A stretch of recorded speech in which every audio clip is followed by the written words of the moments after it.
Before you begin, remove the base enclosure. Removal. Important.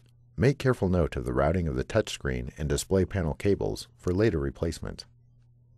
Disconnect the battery cable from its connector on the system board.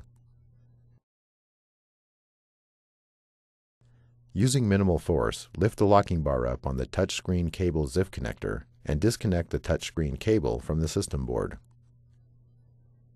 Remove the touchscreen cable from the routing channel and retention tape that secure it to the system board.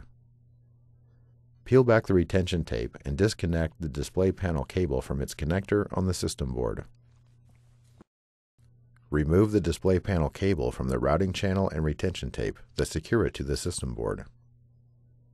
Remove the two 1.5 mm P0 Phillips head screws that secure the left system board bracket to the system board.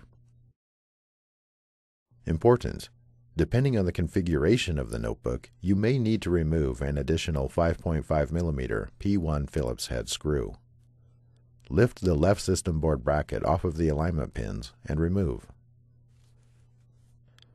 Remove the 1.5 mm P0 Phillips head screw that secures the right system board bracket to the system board. Important. Depending on the configuration of the notebook, you may need to remove an additional 5.5 mm P1 Phillips head screw. Lift the right system board bracket off of the alignment pins and remove. Grasp the top cover near the display panel hinges and open the hinges so that the top cover is at a 90-degree angle from the display panel assembly. While supporting the top cover, remove the 5.5 mm P1 Phillips head screw that secures the left display panel hinge to the top cover.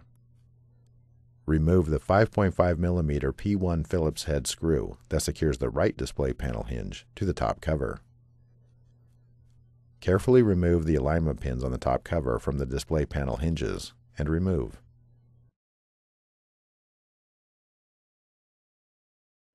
Reverse this procedure to install the display panel assembly.